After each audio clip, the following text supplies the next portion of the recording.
into this conversation. You hear the term iconic a lot, right? It's thrown around. This is iconic. Everything is iconic these days. The hashtag icon, for example, is used like 14.3 million times. That's on Instagram alone. Hashtag iconic.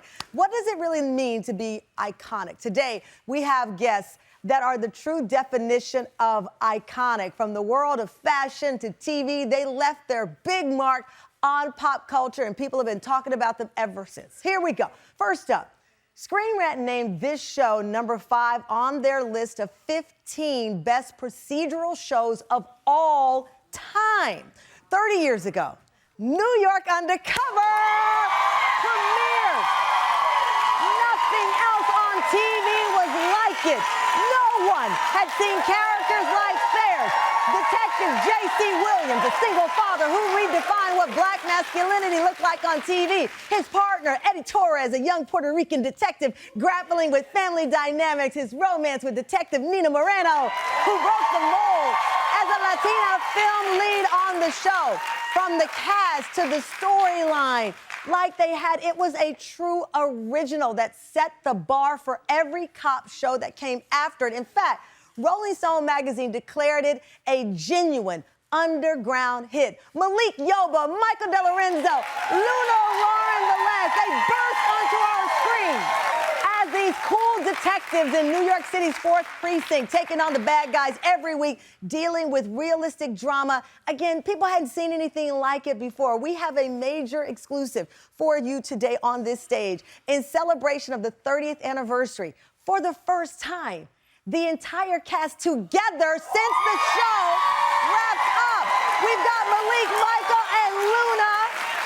But before they walked out together for the first time since 1999, here's a little throwback from season 1 of the show, 1994. Take a look. I mean, is that what you're making this? A black Puerto Rican thing? All I'm saying to you, if there's a chance that that kid is telling the truth, we should be investigating. You know what? The case is closed. The DA's gonna file. End of story. DA. The DA don't know what happened in that room. Fam, reuniting for the first time in 25 years, the cast of New York Undercover, Malik Yoba, Luna Lauren Velez, and Michael Delorenzo. Come on out!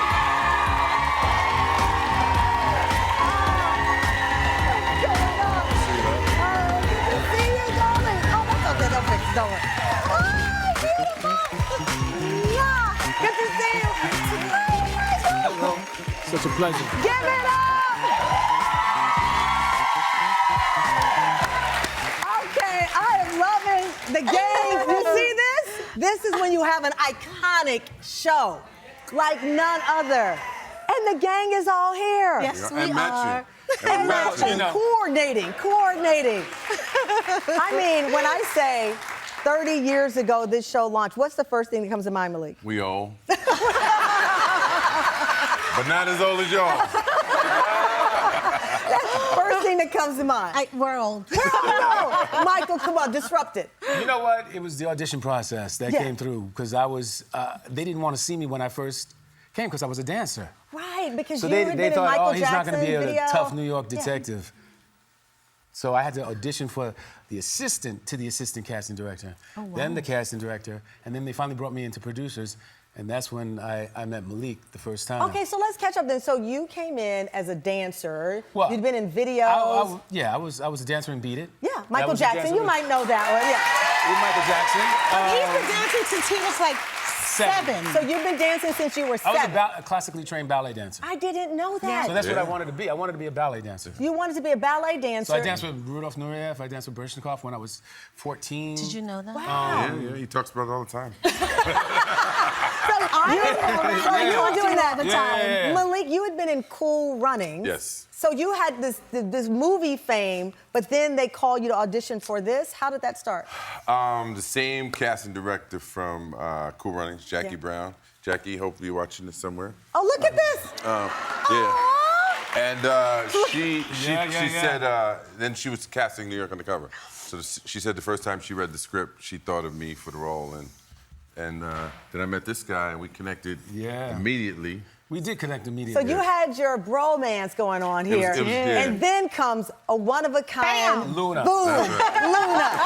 One-of-a-kind shock your mind.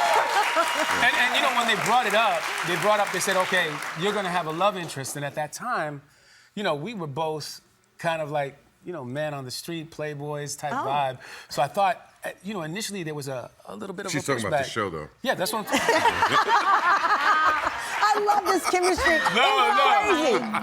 No, but when she came in, I think our first episode was the motorcycle gang. Was the motorcycle gang one, yeah. And it was like It instant was chemistry. instant chemistry. And I think at that time we were the only Latino couple on TV. I know I was the only Afro-Latina on TV. I know. Okay, in fact, I'm talking about the chemistry between the two. Let's play another clip from the show. I gotta get more files. Hey, listen, we got a guy that got mauled last night. Lieutenant said you worked the dog fights. Yeah, they're called conventions. You know something about pit bulls? Yeah, I do, but I gotta get to court. Oh, yeah. I noticed.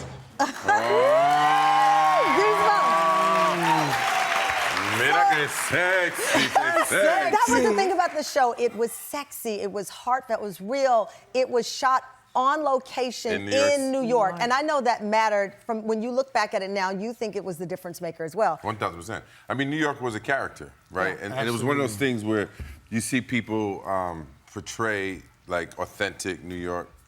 They ain't get it right. Yeah. So it was a lot of pride wearing Timbs, wearing like patent leather Adidas, like just all the things that you knew were part of the culture that we could bring to the screen. We had a lot of latitude with that. Yeah, you had a lot of... It's interesting because you're talking about it was the culture of New York, but Luna, it resonated obviously around the world because everybody don't rock Timbs like they do in New York and different things, but the culture resonated. And the last time you were on, we were talking about the fact that your character really didn't exist before this show. This real Latina, bringing that swagger, bringing that spirit from the neighborhood. Absolutely, and I don't even think people spoke about Afro-Latinas at that point. You know, it was sort of like because Hollywood had kind of really defined all Latinas as being, or Latinos, as being sort of Mexican-looking, right? So Or very light-skinned. Or very light-skinned, right? There's a bit of a colorism, especially in the Latino world, meaning in terms of casting.